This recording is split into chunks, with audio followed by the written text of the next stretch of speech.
Elena Vasquez came home from work on a Friday afternoon in October of 2021 to find her front door unlocked, her children's bedroom empty, and a note taped to the refrigerator in her mother's handwriting that said, "The kids are with me. This is for the best. You will understand when you calm down."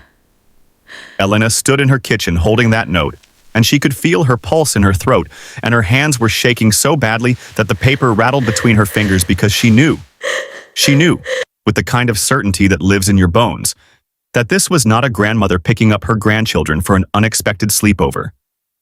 This was something else. This was the end of something that had been building for years. A slow and deliberate campaign waged by the one person Elena had trusted above all others.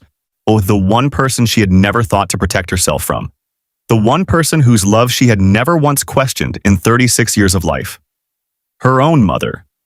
What Elena did not yet know, what she would not discover for another 72 hours of phone calls that went unanswered, and doors that stayed locked, and lawyers who told her things she could not believe were true, was that Carmen Vasquez had spent the last 18 months quietly, methodically, and with surgical precision, dismantling her daughter's entire life. She had drained Elena's savings account. She had redirected Elena's father's inheritance, $143,000 left to Elena by her paternal grandmother Abuela Lucia, into an account only Carmen could access. She had contacted Elena's ex-husband Marco and provided him with fabricated evidence of Elena's supposed instability, evidence that Marco would use to file an emergency custody motion 3 days later. And she had done all of it while sitting across from Elena at Sunday dinner every single week, while babysitting Isabella and Diego every Wednesday afternoon, while calling Elena mija and telling her she loved her and hugging her goodbye at the door. Carmen Vasquez had not just betrayed her daughter. She had constructed a trap so elaborate and so patient that by the time Elena understood what was happening, the trap had already closed. This is the story of a mother who used her daughter's trust as a weapon. This is the story of an inheritance stolen, a custody battle manufactured, and a family torn apart not by accident or misunderstanding, but by design. This is the story of a woman who lost her children, her money, her home, and her sense of reality because the person who was supposed to love her most decided that control was more important than love. And this is the story of how Elena Vasquez got everything back. Before we go deeper into this story, let us know in the comments where you're watching from. We'd love to hear from you. And don't forget to hit that subscribe button so you never miss any of our upcoming videos. This is Beyond Betrayed. And if you thought the last story was devastating, this one is going to break you open. Now, before we go any further, before we tell you how Carmen Vasquez pulled this off and how Elena eventually fought her way back, you need to understand something about this story that makes it different from almost every other story of family betrayal you have ever heard. This is not a story about a stranger who deceived a woman. This is not a story about a husband who lied or a friend who stabbed someone in the back or an in-law who overstepped their boundaries. This is a story about a mother, the woman who gave birth to you. The woman who fed you and clothed you and drove you to school and sat with you when you were sick and told you she loved you every single day of your life. The woman whose face is the first face you remember seeing. The woman whose voice is the voice in your head when you are scared or lost or unsure of yourself. When that woman turns out to be the one who has been destroying you, it does not just break your heart. It breaks the part of your brain that knows how to trust, because if the person who was biologically designed to protect you is the one who hurt you, then the entire operating system of your emotional life crashes, and you are left standing in the wreckage trying to figure out which way is up. Over the course of this video, we are going to answer 3 questions. Question number 1. How did Carmen Vasquez, a 61-year-old grandmother who went to church every Sunday and baked cookies with her grandchildren every Wednesday, systematically steal her own daughter's inheritance, drain her savings, and orchestrate a custody battle designed to take Elena's children away from her? Question number 2. Who helped her do it, and why did Elena's own sister Rosa choose their mother's side when the truth came out? And question number 3 is the one that will keep you watching until the very end, because it is the question that turns this entire story on its head. What did Elena discover about her mother's past that explained everything, that revealed a pattern of manipulation stretching back decades, and that ultimately gave Elena the one piece of evidence she needed to get her children back? To answer those questions, we need to go back to the very beginning. Back to a family in San Antonio, Texas, where a little girl named Elena believed with all her heart that her mother was the strongest, kindest, most selfless woman in the world. She was wrong, but it would take her 36 years to find out. Elena Maria Vasquez was born in 1985 in San Antonio, Texas, the eldest daughter of Carmen and Luis Vasquez. They lived in a small 3-bedroom house on the west side of the city, in a neighborhood where the yards were small, but the fences were always freshly painted and the smell of somebody's abuela cooking floated through every open window on Saturday morning. It was a neighborhood of working families, families where the fathers left early and came home tired, and the mothers held everything together with a combination of love, discipline, and a refusal to let anyone see them struggle.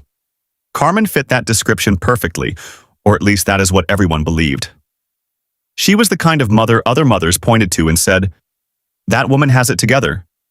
She kept the house immaculate. She volunteered at the school. She organized the church bake sale every December and the neighborhood block party every 4th of July. She dressed her daughters in matching outfits on Easter Sunday, and she braided their hair every morning before school, and she made tamales from scratch every Christmas Eve using her own mother's recipe, and she did all of it with a smile that never wavered and a posture that never slumped, and a voice that never raised above a pleasant, measured, controlled tone. Elena's father, Luis, was a different kind of presence entirely. He was a construction foreman, a big man with rough hands and a quiet voice who spent 10 hours a day in the Texas heat building things for other people, and came home every evening smelling like sawdust and sweat, and wrapped his daughters in a hug that made Elena feel like nothing bad could ever happen as long as he was in the room. Luis was not a complicated man. He worked hard. He paid his bills. He loved his wife and his daughters and his mother, Abuela Lucia, who lived in a small apartment across town and who Elena visited every Sunday after church. Luis did not talk much about his feelings because men in his world did not do that. But he showed his love in other ways. In the way he checked Elena's homework every night even when he was exhausted. In the way he drove 45 minutes across the city to buy her a specific birthday cake from a bakery she had mentioned liking once in passing. In the way he sat on the front porch with her when she was 16 and heartbroken over a boy and did not say a word. Just sat there, solid and present, until she was ready to go back inside. Elena adored her father, and her father adored her. And that, as it turned out, was the original wound that set everything in motion. And because Carmen Vasquez could not stand to be second in anyone's heart, not even in the heart of her own daughter. Elena had a younger sister named Rosa, born 3 years after her in 1988. Rosa was quieter than Elena, more cautious, more eager to please. Where Elena had Luis's directness and stubbornness, Rosa had Carmen's gift for reading a room and adjusting herself accordingly. Rosa learned early that the way to keep the peace in the Vasquez household was to agree with Carmen, to mirror Carmen's opinions, to make Carmen feel like the center of every conversation and every decision. Elena did not learn that lesson, not because she was rebellious, but because she was honest, and honest children in a household controlled by a woman like Carmen are not rewarded for their honesty. They are punished for it. But Elena did not understand that yet. She would not understand it for years. All she knew growing up was that her mother seemed to love Rosa a little more easily, a little more naturally, a little more unconditionally, and that the love Carmen gave Elena always seemed to come with conditions attached. Conditions that shifted and changed depending on Carmen's mood. Conditions that Elena could never quite satisfy, no matter how hard she tried. Elena graduated from high school in 2003, near the top of her class. She had applied to nursing school at the University of Texas at San Antonio and had been accepted with a partial scholarship. She was excited. She was ready. She had spent 17 years in her mother's house and she loved her mother, but she also felt something she could not name. A tightness in her chest that loosened every time she was away from home and tightened every time she came back. And she thought that nursing school and a dorm room and a life of her own would be the beginning of something good. Carmen had other ideas. 2 weeks before Elena was supposed to move into the dormitory, Carmen sat her down at the kitchen table and told her that the family could not afford for Elena to live on campus. She said the scholarship only covered tuition, not housing. She said Luis's construction work was unpredictable and the family needed Elena's help at home. She said Rosa was only 14 and needed her older sister around. She said all of this calmly and reasonably and with tears in her eyes that looked completely genuine. And Elena, who loved her mother and trusted her mother and had been raised to believe that family comes first, said okay. She would commute. She would stay home. She would help. What Elena did not know, because she had no way of knowing, was that Luis had already set aside enough money to cover Elena's housing for the first year. He had been saving for months, working overtime, picking up weekend shifts. He had told Carmen about the savings, and Carmen had agreed that Elena should go. But between that conversation and the one Carmen had with Elena at the kitchen table, something changed. Carmen realized that if Elena left, Carmen would lose control. Elena would make friends. Carmen did not choose. She would make decisions Carmen did not approve.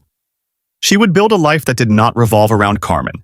And for a woman like Carmen Vasquez, the idea of her daughter existing outside of her orbit was not just uncomfortable, it was intolerable. So Carmen spent the money. She told Luis she had used it for a plumbing emergency that did not exist and a car repair that was not needed. And by the time Luis found out, it was too late. The tuition deposit for housing had passed, and Elena was enrolled as a commuter student living at home. Luis was furious. He and Carmen had a fight behind their closed bedroom door that Elena heard through the walls but never fully understood. And the next morning, Luis came out looking tired and defeated, and he hugged Elena and said, "I'm sorry, mija. We'll figure it out next year." They never did figure it out next year. Carmen made sure of that. And Elena spent 4 years commuting to nursing school from her mother's house, or living under her mother's roof, following her mother's rules, and slowly, without realizing it, becoming more and more dependent on a woman who was engineering that dependence with the patience and precision of someone building a trap one wire at a time. Elena graduated with her nursing degree in 2007. She got a job at a hospital in San Antonio. She finally moved out at 22 years old into a small apartment on the east side of the city. And she remembers the first night alone in that apartment as one of the most peaceful nights of her entire life. She lay in bed in the dark, and she listened to the silence, and she felt something she had never felt before in her mother's house. She felt free. But freedom, for the daughter of a woman like Carmen Vasquez, is never a permanent condition. It is a temporary state that the mother will spend every waking moment trying to reverse. And Carmen was patient. Carmen could wait. Elena met Marco Delgado in 2011 at a friend's birthday party. He was 30 years old, a sales representative for a medical supply company, good-looking in a clean-cut, dependable way, the kind of man who showed up on time and said the right things and wore a pressed shirt to a barbecue. Elena liked him. She did not love him immediately the way she had always imagined she would love the man she married, but she liked him, and after years of dating men who were exciting but unreliable, she thought that liking was a solid foundation to build on. Carmen loved Marco. That should have been the first warning sign. But Elena did not recognize it as one because she was so accustomed to seeking her mother's approval that Carmen's enthusiasm felt like validation rather than a red flag. Carmen said Marco was perfect for you, mija. Carmen said Marco was stable and responsible and the kind of man who will take care of you. Carmen invited Marco to family dinners before Elena did.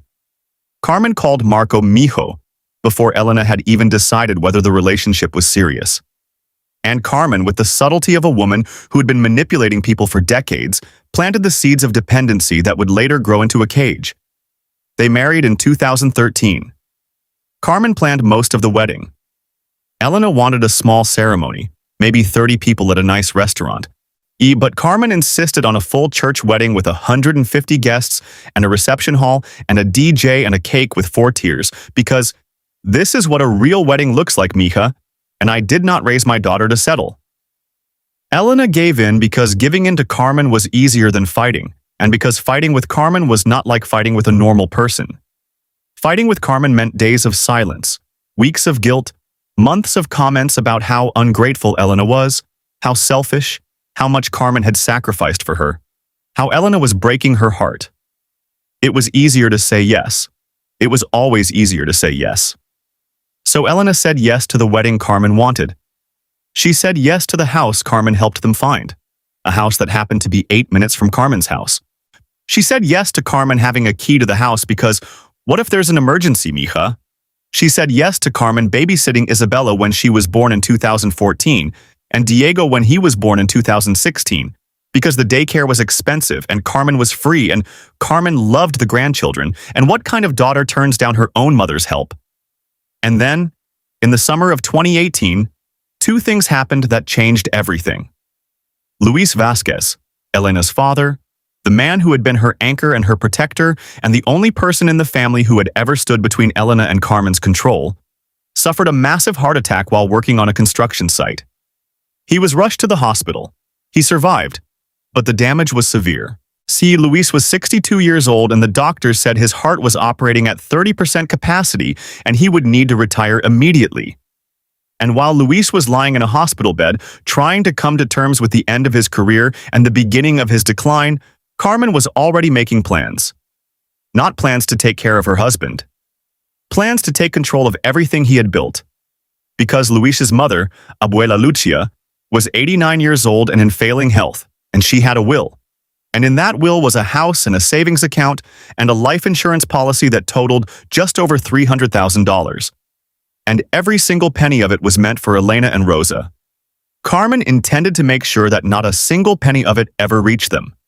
And then, 14 months later, Luis Vasquez died in his sleep. He was 63 years old, and the last wall of protection between Elena and her mother came down. Abuela Lucia Vasquez died in February of 2020, 4 months after Luis. She was 90 years old, and she died peacefully in her sleep in the small apartment across town where Elena had visited her every Sunday after church for as long as she could remember.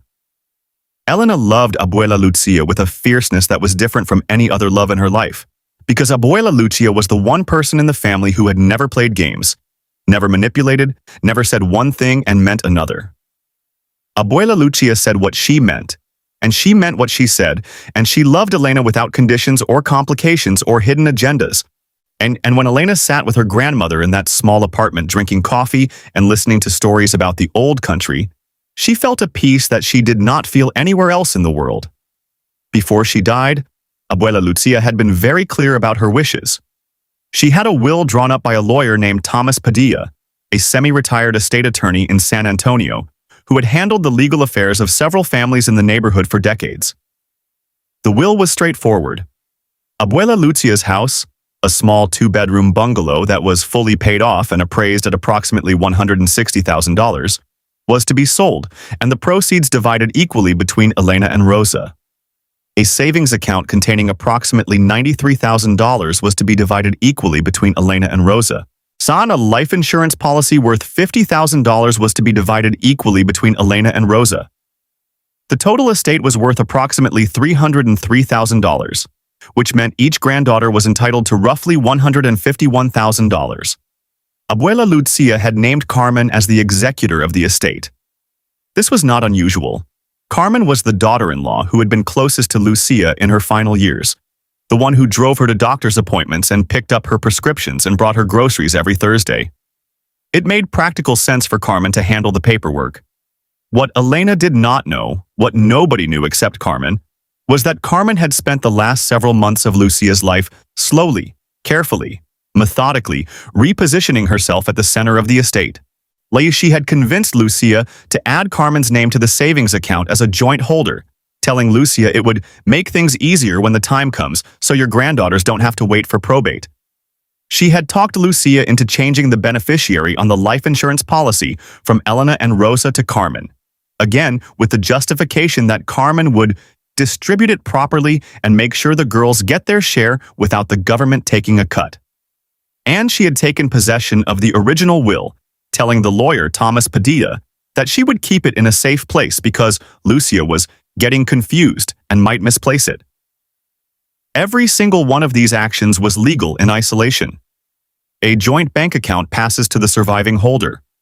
A beneficiary designation supersedes a will, and an executor holding the original will is not uncommon.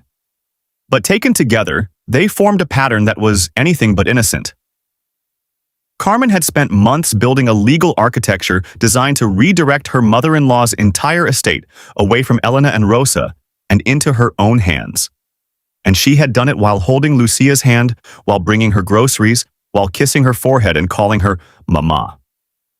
In the months after Abuela Lucia's death, Elena asked Carmen several times about the estate. She did not ask aggressively or suspiciously because she had no reason to be suspicious. She asked the way a daughter asks her mother about a practical matter, casually, trustingly, the way you ask someone you love to update you on something you assume they are handling honestly. Carmen always had an answer. In March of 2020, Elena asked when the house would be listed for sale. Carmen said the real estate market was terrible because of the pandemic, and it would be better to wait. In June, Elena asked again. Carmen said she was having the house appraised and it was taking longer than expected. In September, Elena asked about the savings account and whether the funds had been released from probate. Carmen said the probate process was complicated and the lawyer is handling it. And, you know how slow these things are, mija? Every answer was delivered with the same calm, patient, slightly exasperated tone. The tone of a mother who is doing her best to handle a difficult situation and would appreciate it if her daughter would stop asking questions and trust her. Elena trusted her. Of course she trusted her. This was her mother, the woman who had raised her. The woman who had braided her hair and packed her lunches and driven her to school and sat in the front row at her nursing school graduation and cried tears of pride. Why would Elena not trust her? But in October of 2020, something happened that planted the first seed of doubt. Elena was at Carmen's house picking up the kids after work. Isabella was in the living room watching television, and Diego was in the kitchen eating a snack. And Elena went to the bathroom, and on her way back she passed Carmen's bedroom, and the door was slightly open and she glanced in. Not intentionally, not snooping, just the way your eyes move toward an open door when you walk past it. And she saw, on Carmen's dresser, a stack of papers with a real estate logo on the top. Elena stopped. She looked more carefully. The papers had an address on them. It was Abuela Lucia's address. And the document appeared to be a closing statement, the kind of document you receive when a house has been sold. Elena's heart rate increased. She stepped into the room and picked up the papers, and she saw a sale price, a date, and a name. The house had been sold in July of 2020, 3 months earlier, for $143,000. The proceeds had been deposited into an account in Carmen's name only. Elena had not been told. Rosa had not been told. The sale had happened in silence, and the money had disappeared into an account neither granddaughter could access. Elena put the papers down. She walked back to the kitchen. She picked up Diego, and she took Isabella by the hand, and she walked out of her mother's house without saying a word. She drove home in silence. She put the children to bed. And then she sat at her kitchen table in the dark, and she tried to make her brain accept what her eyes had seen, because accepting it meant accepting something about her mother that Elena had spent 35 years refusing to believe. It meant accepting that Carmen was not who Elena thought she was. It meant accepting that the woman who had braided her hair and packed her lunches and called her mija and told her she loved her was capable of looking her daughter in the eye, month after month, and lying about something as sacred as a dying grandmother's last wishes. And that acceptance felt like swallowing broken glass, because it cut on the way down and there was no way to spit it back out. Elena confronted Carmen the next day. She drove to her mother's house on a Saturday morning while the kids were with Marco for the weekend. She sat down at Carmen's kitchen table, the same table where Carmen had told her she could not afford to live on campus. The same table where Carmen had planned her wedding, the same table where 100 Sunday dinners had been served with love that Elena was now beginning to question. And she said, "Mama, I saw the closing papers on your dresser. Abuela Lucia's house was sold in July. Where is the money?" Carmen did not panic. Carmen did not look surprised or guilty or ashamed. Carmen looked at Elena with an expression that Elena would later describe to her therapist as the face of someone who had been waiting for this conversation and had already rehearsed every possible version of it. Carmen said, "Mija, sit down. You are getting yourself worked up over nothing." And then Carmen did what Carmen had always done, what she had been doing to Elena since Elena was a little girl. She rewrote reality. Carmen said that Abuela Lucia had changed her mind about the inheritance before she died. She said Lucia had told Carmen privately that she wanted Carmen to manage the money and distribute it when the time was right. She said Lucia was worried about Elena's marriage because Marco had been spending too much, and she did not want the inheritance to be wasted. She said Lucia had asked Carmen to hold the money in trust, not legally, not through a lawyer, but informally, mother to daughter, because that was how their family did things. She said, "Your abuela trusted me with this, mija, and now you need to trust me too." Elena sat there and she listened, and she felt two things at the same time. She felt the old pull, the lifelong gravitational force of wanting to believe her mother, wanting to accept the explanation, wanting to go back to the version of reality where Carmen was a good mother doing her best in a difficult situation.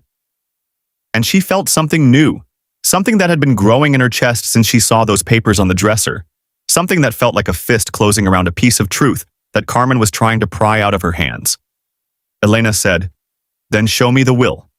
Show me where Abuela Lucia wrote that she wanted you to hold the money. Show me proof." Carmen's face changed.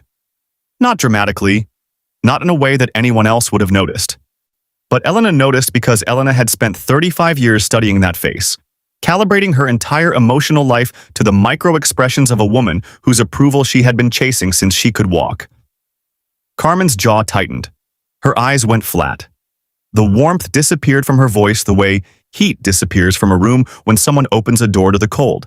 And Carmen said, "After everything I have done for you, after everything I have sacrificed, you sit in my house and you accuse me of stealing from your grandmother. You should be ashamed of yourself, Elena. Your abuela would be ashamed of you." And then Carmen did something that was both predictable and devastating. She cried. She put her face in her hands and she cried with the practiced skill of a woman who understood that tears are a weapon, or that a mother's tears are the most powerful weapon of all because they transform the accuser into the aggressor. Suddenly, Elena was not the woman whose inheritance had been stolen. She was the ungrateful daughter who had made her mother cry. She was the villain. Carmen was the victim. The entire dynamic of the conversation had been flipped in under 60 seconds, and Elena found herself apologizing.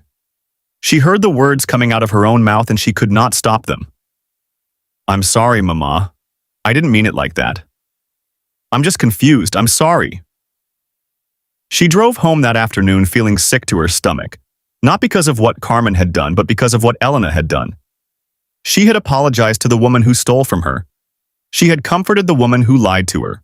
But she had let Carmen turn the table so smoothly and so completely that Elena had walked out of that house feeling like the guilty party. And the worst part, the part that kept Elena awake at 3 in the morning staring at the ceiling, was that a small, stubborn, ruthless part of her brain knew that everything Carmen said was a lie. And she had apologized anyway, because 35 years of conditioning is stronger than 3 minutes of clarity, and the habit of protecting your mother's feelings is the last habit to break even when your mother's feelings are a performance designed to keep you under control. What Elena did not know was that her confrontation with Carmen had not made Carmen feel guilty. It had made Carmen feel threatened. And a threatened narcissist does not retreat. A threatened narcissist escalates. And in the weeks following the confrontation, Carmen began executing a plan that she had clearly been developing for much longer than Elena would have believed possible. The plan was not impulsive. It was not reactive. It was the work of a woman who had been thinking 3 moves ahead for years and who had contingencies built into her contingencies. The first move was financial. Elena discovered in November of 2020 that her personal savings account, a joint account she had opened with Carmen when she was 18 years old and had never removed Carmen's name from because she had never had a reason to, had been drained. The account had contained just over $22,000, money Elena had been saving for years, money for the children's education, money for emergencies, money that represented Elena's independence and her ability to survive without anyone's help. Carmen had withdrawn it in 3 transactions over 2 weeks, each one under the amount that would trigger a bank alert. The money was gone. Transferred to an account Elena could not access. Elena called the bank. The bank told her that as a joint account holder, Carmen had every legal right to withdraw the funds. Elena called a lawyer. The lawyer told her the same thing. Joint account, equal access, no crime. Elena called Carmen. Carmen did not answer. Elena drove to Carmen's house. Carmen answered the door and said, "I don't know what you're talking about, mija. I haven't touched your account. Maybe Marco took it. You should ask him." And she closed the door. The second move was more subtle and infinitely more destructive. Carmen began calling Marco. Not once or twice. Regularly.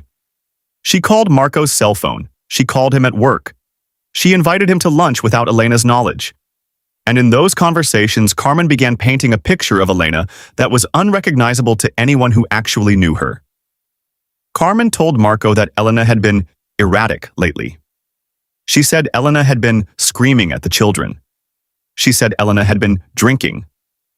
She said she was worried about the kids' safety, and she thought Marco needed to step up and protect his children. None of it was true. Not a single word. Elena did not drink. Elena had never raised her hand to her children. Elena was a registered nurse who worked 12-hour shifts and came home exhausted and still read bedtime stories and packed lunches and checked homework and loved her children with every fiber of her being. But Carmen understood something about manipulation that most people do not. She understood that a lie does not have to be believable to be effective. It only has to be repeated. And she repeated these lies to Marco over and over and over until the repetition itself became a kind of evidence, until Marco began to think, well, Carmen wouldn't say these things unless there was some truth to them. She's Elena's mother. She would know. On a Friday afternoon in October of 2021, Elena came home from a 12-hour shift at the hospital to find her house empty. The children were gone. Carmen's note was on the refrigerator, and 3 days later, Elena received papers from the Bezar County Family Court informing her that Marco Delgado had filed an emergency petition for temporary full custody of Isabella and Diego. The petition cited concerns about the mother's mental health and stability and reports from family members regarding potential neglect. Attached to the petition was a signed affidavit from Carmen Vasquez, Elena's own mother, stating under oath that she had personally witnessed Elena screaming at the children on multiple occasions, that Elena had left the children unsupervised while under the influence of alcohol, and that Elena was emotionally unstable and potentially a danger to herself and her children. Carmen had signed that affidavit under penalty of perjury, or she had sworn before God and the state of Texas that her own daughter was an unfit mother. And she had done it with her own pen in her own handwriting and delivered it to Marco's attorney with a smile. Elena read the custody petition standing in her kitchen, the same kitchen where she had found the note 3 days earlier, and she felt something inside her chest that was not anger and was not sadness, but was something in between. Something that felt like the last thread holding her together was being pulled taut, and she could feel it about to snap. She called Carmen. This time, Carmen answered. Elena said, "Mama, how could you do this?" And Carmen said, in a voice as calm and measured as if she were ordering coffee, "I did what I had to do to protect my grandchildren. If you had been a better mother, none of this would have happened." Elena hung up the phone. She sat on the kitchen floor. She was aware, in a distant clinical way, that she was sitting on the kitchen floor the same way she had sat on the kitchen floor the day she found the note, and she thought how strange it was that the worst moments of her life seemed to happen in this kitchen, in this house, in this life that was being disassembled around her piece by piece by the one person who was supposed to help her keep it together. Elena did not have money for a lawyer. Carmen had drained her savings. The inheritance was gone. Her paycheck covered rent and bills and food for the children and not much else. She could not afford the $3,000 retainer that the first attorney she called quoted her. She could not afford the $2,500 that the second one quoted. She could not afford the $2,000 that the third one said was their reduced rate for single mothers. She was a nurse who made decent money but not enough to fight a custody battle against a man whose attorney was being funded by the grandmother of his own children, because that is what Carmen had done. Carmen was paying Marco's legal fees. Elena's mother was financing the case against her own daughter. She was paying a lawyer to argue in court that her own daughter was unfit to raise the children that her own daughter had carried and birthed and nursed and loved. And Elena had no money to fight back because Carmen had stolen it. The trap was perfect. It was airtight. Carmen had taken the money so Elena could not afford a lawyer. And then Carmen had created a situation that required Elena to have a lawyer. She had removed the weapon and then started the war. And for a few terrible days in October of 2021, Elena Vasquez believed that she had lost everything and that there was no way back. What happened next is the reason Elena is alive today. She does not say that metaphorically. She says it literally. She says that in the days after the custody petition, She reached a place so dark and so hopeless that she could not see a future worth living for. And if it were not for one single person who refused to let her disappear into that darkness, the story you are hearing right now would have a very different ending. Nina Torres had been Elena's best friend since nursing school. They had met in an anatomy class in 2004, a bonding over their shared terror of the cadaver lab and their shared love of terrible horror movies. Nina was the opposite of Carmen in almost every way. She was loud, she was blunt.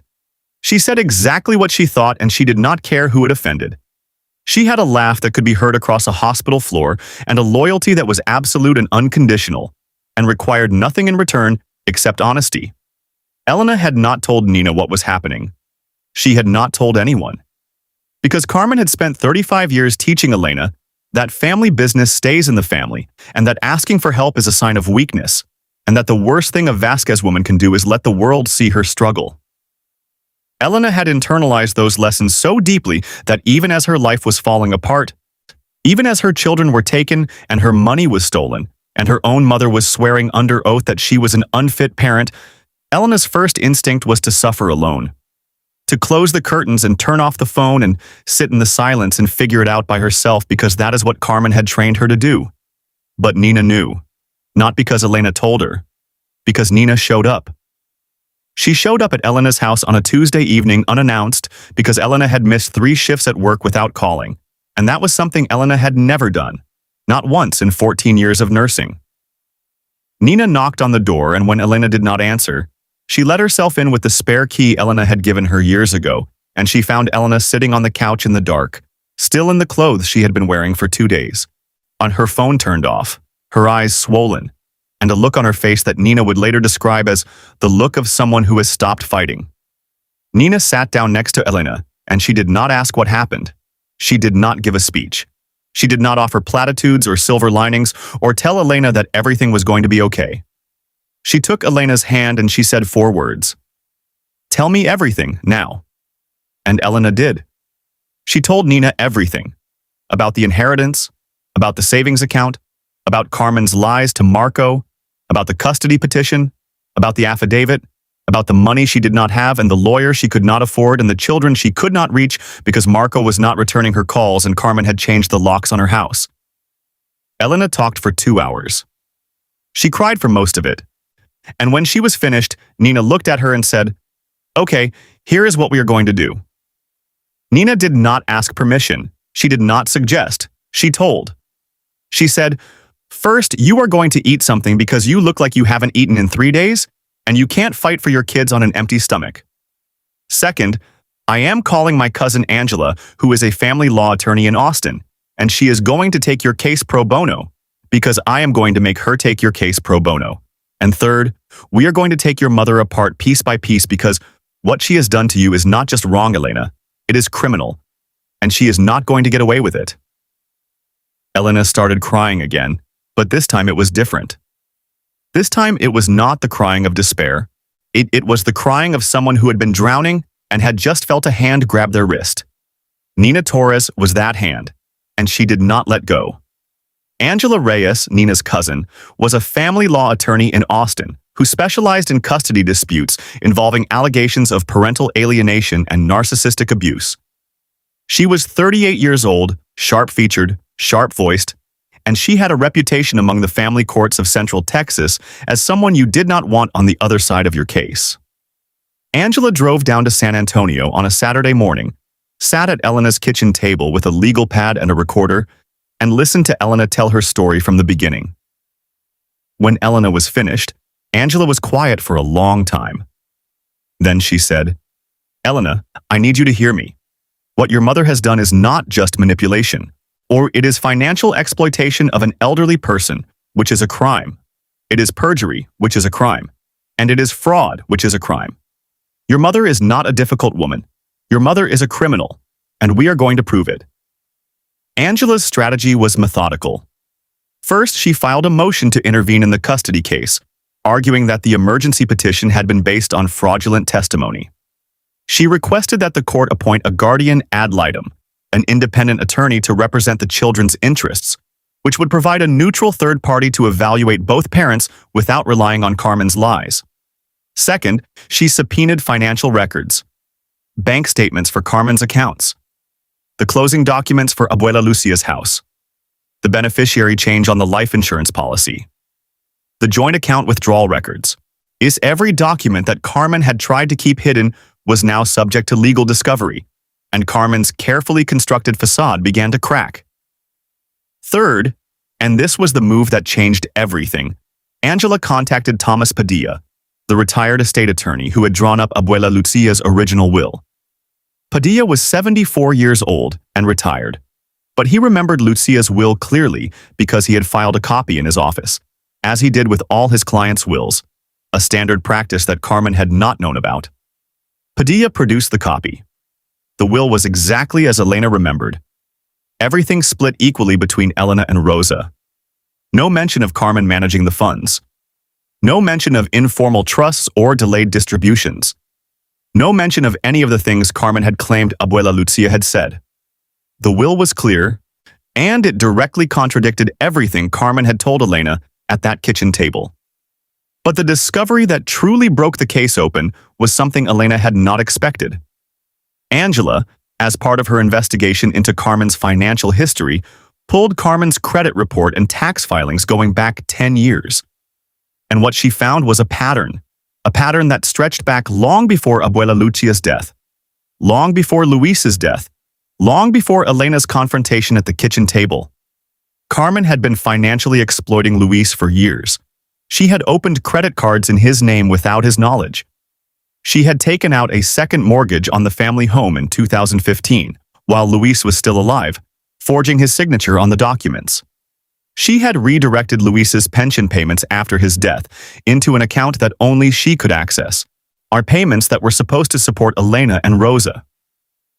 The total financial damage, when Angela's forensic accountant finished the audit, was approximately $278,000. Carmen had not suddenly become a thief when Abuela Lucia died. Carmen had been stealing from her own family for over a decade, and the only person who might have caught her, the only person who had ever challenged her, the only person who had ever stood between Carmen and total financial control of the family was Luis. And Luis was dead. When Elena called her sister Rosa to tell her what Angela had uncovered, she expected anger. She expected solidarity. She expected her sister to say, "We are in this together. Let's take Mama down." That is not what happened. Rosa went quiet on the phone for a long time, and when she finally spoke, her voice was small and careful and measured in the same way Carmen's voice was small and careful and measured, and she said, "Elena, I think you are overreacting. Mama has always done what is best for the family. Maybe she has reasons that we don't understand. Maybe you should just let this go." Elena felt the floor shift beneath her again, the same sensation she had felt in Carmen's kitchen when Carmen rewrote reality. The same sensation she had felt in her own kitchen when she found the note on the refrigerator. Rosa knew. Maybe not everything. Maybe not the forged signatures or the redirected pension or the second mortgage. But Rosa knew enough. She knew about the inheritance. She knew the money was supposed to be split equally. And she was choosing Carmen's side, because choosing Carmen's side was the only thing Rosa had ever known how to do. Rosa had spent her entire life as Carmen's favorite, Carmen's mirror, Carmen's echo, and the cost of that position was total compliance. Rosa could not side with Elena without losing her place in Carmen's world, and Rosa was not willing to pay that price. Not for Elena, not for the truth, not for $150,000 of their grandmother's money.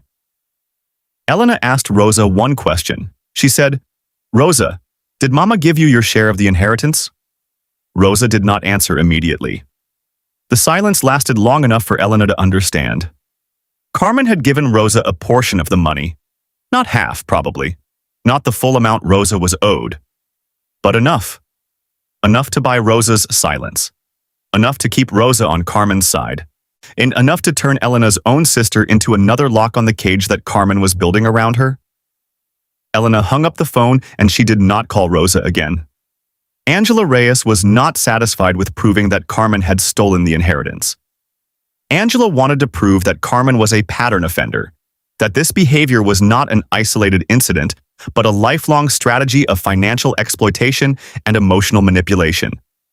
And what Angela found, through court records, through interviews with extended family members, through documents that had been buried in filing cabinets and forgotten folders for decades, was a trail of destruction that stretched back more than 30 years.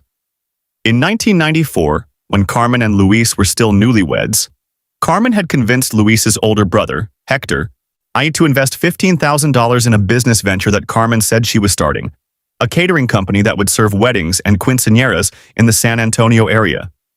The business never materialized. The money disappeared. Hector confronted Carmen, and Carmen told him that the business had failed and the money was gone, and there was nothing she could do about it. Hector never spoke to Carmen again. Luis sided with Carmen because Luis was loyal to his wife, and the rift between Luis and his brother lasted until Hector's death in 2012. Carmen had not just stolen Hector's money, she had stolen Luis's relationship with his brother. In 2003, Carmen had convinced her own elderly mother, a woman named Pilar, to add Carmen's name to the deed of her house in exchange for Carmen, helping with the property taxes. 3 years later, when Pilar needed to move into an assisted living facility, Carmen sold the house and used the money to pay off her own debts. Pilar's other children, Carmen's 2 brothers, received nothing. They confronted Carmen. Carmen told them that Pilar had given her the house as a gift. The brothers could not prove otherwise because the deed was in Carmen's name. They stopped speaking to Carmen. And Carmen told Elena and Rosa that their uncles were jealous and bitter and not worth your time, mijas. Elena had believed her because Elena was a child and children believe their mothers. Angela compiled all of this into a timeline, a 30-year timeline of financial exploitation, familial manipulation, isolation of victims from their support systems, and the systematic theft of money from anyone who trusted Carmen Vasquez enough to give her access. It was not a character flaw. It was not a bad habit. It was a pattern of predatory behavior that had been operating in Elena's family for her entire life, and Elena had been too close to see it because you cannot see the bars of a cage when you have been inside it since birth. The custody hearing took place in January of 2022 in the Bexar County Family Court. Elena sat at the plaintiff's table with Angela Reyes beside her and Nina Torres in the first row of the gallery. Marco sat at the defendant's table with his attorney.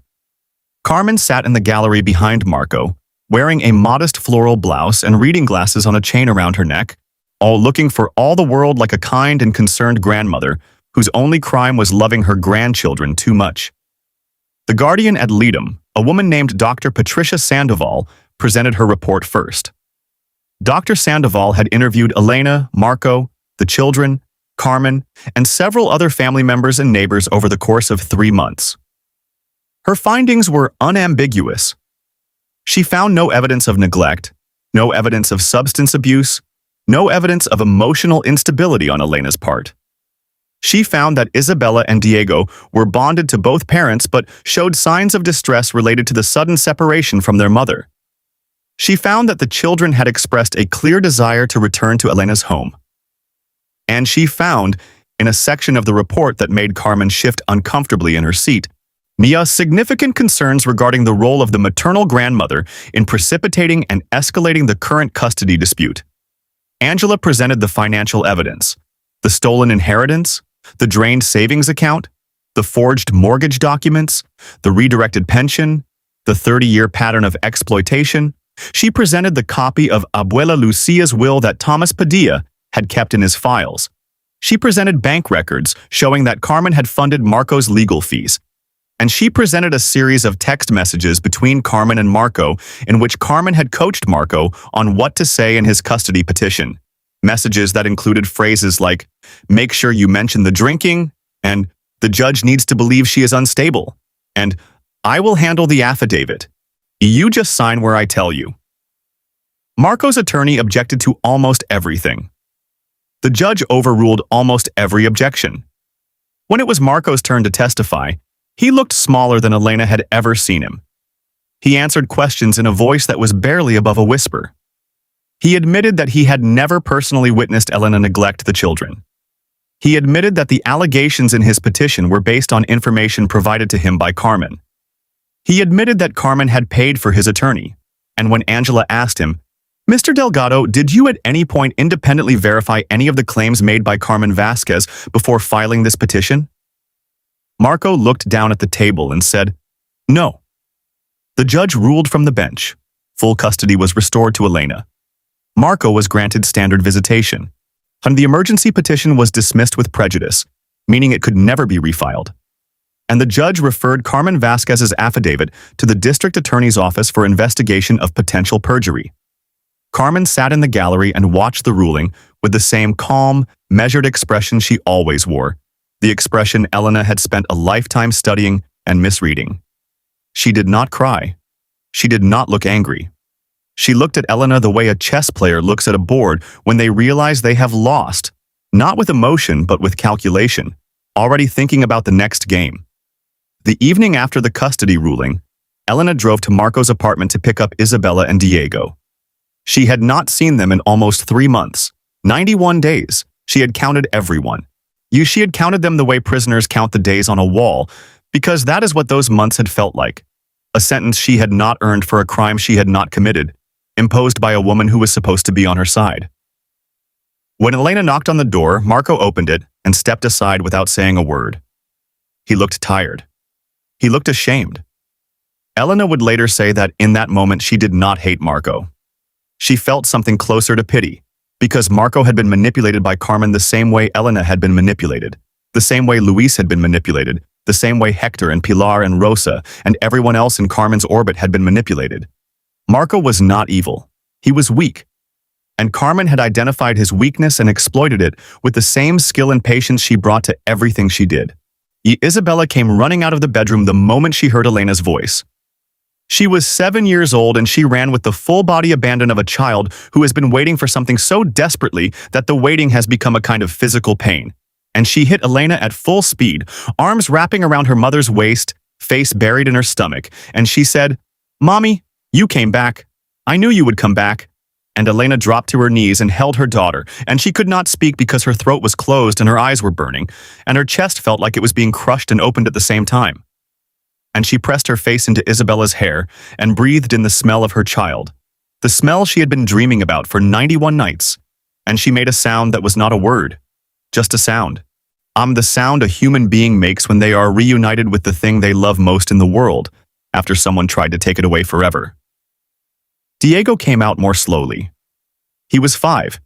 He stood in the hallway and looked at Elena with an expression that was cautious and uncertain, the expression of a child who has been told things about his mother that he does not fully understand, but that have made him afraid in a way he cannot articulate. Elena held out her hand and said, "Hey baby, it's me. It's Mommy. Let's go home." Diego walked to her slowly, took her hand, and Elena picked him up and carried him out to the car with Isabella, holding on to her other hand, and she buckled them into their car seats and she drove them home, and she made them scrambled eggs and toast, because that was their favorite, and she sat at the kitchen table and watched them eat, and she did not cry until after they went to bed. In the months following the custody ruling, the legal consequences caught up with Carmen Vasquez. The district attorney's office investigated the perjury referral and determined that Carmen's affidavit contained multiple materially false statements. Carmen was charged with perjury and filing a false report. She pleaded no contest and received 2 years of probation and a fine. Angela Reyes filed a separate civil suit against Carmen on Elena's behalf for financial fraud, a breach of fiduciary duty as executor of Abuela Lucia's estate, and conversion of assets. The case was settled out of court. Carmen was ordered to pay $163,000 in restitution to Elena, representing Elena's share of the inheritance plus the stolen savings, minus legal fees. The settlement was structured as a payment plan because Carmen did not have the full amount in liquid assets, which meant Elena would receive the money over a period of 5 years. It was not perfect. It was not fast. But it was justice, imperfect and slow and frustrating, but justice nonetheless. Rosa called Elena after the settlement was announced. She was crying. She said she was sorry. She said she had not understood how bad things were. She said Carmen had told her that Elena was blowing everything out of proportion and that the legal case was Elena's way of punishing the family for not giving her special treatment. Rosa said she believed Carmen because Carmen was her mother, and she did not know how to not believe her mother. Elena listened. She let Rosa talk. And when Rosa was finished, Elena said something that was both gentle and final. She said, "Rosa, I love you. I will always love you. But I cannot be in a relationship with someone who chose our mother's lies over my life. I needed you, and you were not there. I do not say that to hurt you. I say it because it is the truth, and I am done pretending that the truth does not matter." Rosa cried harder. Elena held the phone and let her cry, and then she said, "When you are ready to have an honest relationship, you know where to find me, but I will not chase you. I have spent my whole life chasing people who should have been standing still." They have not spoken since. Elena says the door is open, but she will not walk through it first. Not anymore. Carmen Vasquez has not spoken to Elena since the settlement. She has not called. She has not written. She has not attempted to see Isabella or Diego.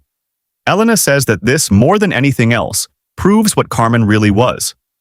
A real mother. A mother who loved her grandchildren would have fought to maintain a relationship with them even after losing in court. A real mother would have swallowed her pride and knocked on Elena's door and said, "I was wrong. I am sorry. Please, let me see my grandchildren." But Carmen did not do that. Because Carmen's love for the grandchildren was never about the grandchildren. It was about control. It was about keeping Elena dependent, keeping Elena close, keeping Elena inside the cage that Carmen had been building since Elena was a little girl who wanted to live on campus and was told she could not because the family needed her. The moment Carmen lost control, she lost interest. The moment Elena became someone who could not be manipulated, Carmen discarded her the way you discard a tool that no longer works. And that, Elena says, is the most painful proof of all. Not the stolen money, not the perjury, not the custody battle. The proof is the silence. The proof is that Carmen walked away from her own grandchildren without a backward glance because her grandchildren were never the point. Control was the point. And when the control was gone, so was Carmen. Elena Vasquez still lives in San Antonio. She still works as a nurse.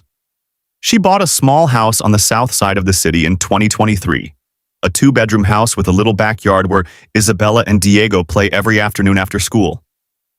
It is not a big house. It is not a fancy house, but it is hers. Her name is on the deed and no one else's. And when she locks the door at night, she knows that nobody can come in unless she lets them. And that knowledge, the knowledge that her home is her own and her life is her own and her children are her own, is worth more to her than any inheritance. She goes to therapy every other week. She has been diagnosed with complex PTSD related to prolonged narcissistic abuse. And she is learning to recognize the ways that Carmen's manipulation has shaped her thinking, her relationships, her self-image, her reflexive tendency to apologize for things that are not her fault, and to take responsibility for other people's emotions. She is learning that the tightness in her chest that she has felt since childhood, the tightness that loosened when she was away from Carmen and tightened when she was near, is not anxiety. It is her body's alarm system telling her that she is not safe, and it has been ringing for 36 years. Isabella is 9 now. She is fierce and opinionated, and she argues with Elena about bedtime and homework and screen time. And Elena loves every argument because it means Isabella feels safe enough to push back, safe enough to disagree, safe enough to have her own voice. And Elena will spend the rest of her life making sure that her daughter's voice is never silenced the way hers was. Diego is 7. He is quieter than his sister, but he has a smile that can light up a room that has been dark for years, and he crawls into Elena's lap every night after dinner and asks her to read to him, and she does, every single night, without exception. Because presence is the most powerful thing a parent can offer a child, and absence is the most destructive. And Elena knows the difference between the two because she has lived both. Elena does not speak to Carmen. She does not speak to Rosa. She speaks to Nina Torres every single day because Nina is the person who pulled her out of the darkness when no one else was there. And that kind of friendship is not something you measure or maintain or negotiate. It is something you hold on to with both hands and never let go.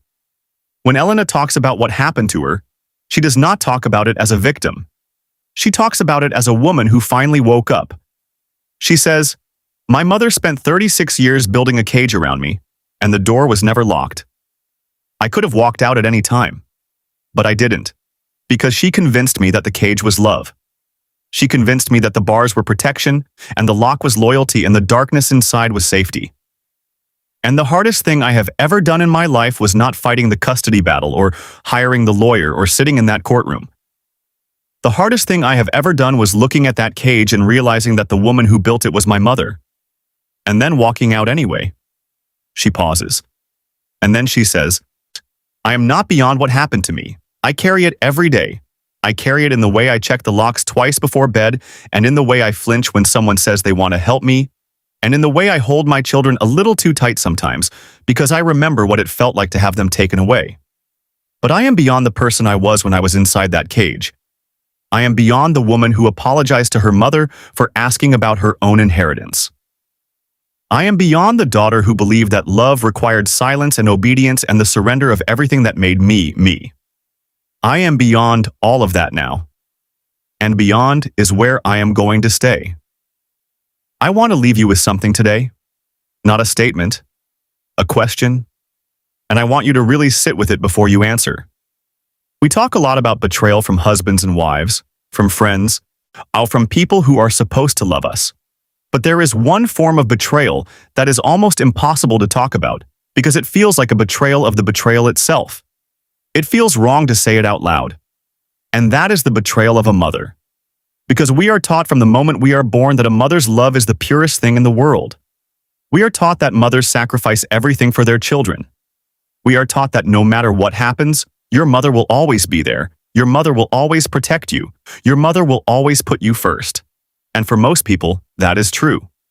But for some people, the people who know what Elena knows, the people who have lived inside the cage Carmen built, that story is a lie. And naming it as a lie feels like the most dangerous thing in the world because it means admitting that the one person who was supposed to love you unconditionally loved herself more. So here is my question. If you grew up with a mother like Carmen, if you recognize the cage and the manipulation and the tears that were weapons and the love that came with conditions, what was the moment you finally saw it? What was the moment the door opened and you realized you could walk out? Tell me in the comments. Not because I want to know your story, although I do, but because the woman sitting on her kitchen floor right now, the woman who is watching this video at 3 in the morning, because she cannot sleep, because her mother just did something that she cannot explain and cannot forgive and cannot stop apologizing for, that woman needs to hear your voice. She needs to know she is not crazy. She needs to know she is not alone. And if you thought Elena's story was hard to hear, our next episode is about a woman whose older sister, the person she admired most in the world, the person she trusted with her deepest secrets and her most vulnerable moments, used every one of those secrets against her in a campaign of destruction so precise and so personal that it nearly erased her from her own family. It is called, She Was My Best Friend and My Sister. Then She Took My Husband. And it will be the most unsettling story we have told on this channel so far. Subscribe to Beyond Betrayed and turn on the notification bell so you do not miss it.